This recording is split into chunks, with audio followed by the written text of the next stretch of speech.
just to stay on energy just for a moment, Sure. right?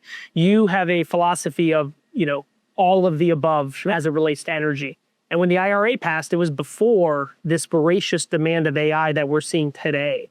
How are we doing on the generation of power? What more do we need to do? Everywhere we go, the demand for power is the first question. I would like to see President Trump, and I think this will happen. He'll have to transition into this. He can't go into where we're stopping renewables, okay? Hydrogen is the only thing that had horsepower to run the country.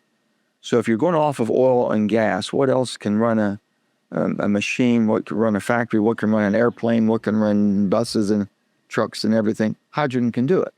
Hydrogen can never compete with cheap oil and gas. That's all. Unless you can get into the second and third generation of electrolyzers to break down the hydrogen, then you're not going to compete. And we never could get there because the prices have just prevented that from happening. So I hope he looks at, we need more of all-in energy than ever before.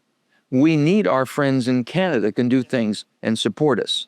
I talked to the Canadian group last night and I said, we're in a situation where it's almost like a family. And you got 3 siblings. You've got a big brother or a big sister who's done very well in life. And you have another brother or another sister that's trying to do better. But, they said, well, I don't need to do that because my big brother and my big sister's doing that. She's done so well in life. She'll take care of that. So here's the United States. We're that big brother or big sister. Here's Canada and here's Mexico. And Canada's kind of ridden on our coattails, says, my sister, she'll make sure nothing happens to me. She'll take care of me defensively. So they don't put any money towards defense. And they're having a family reckoning right now.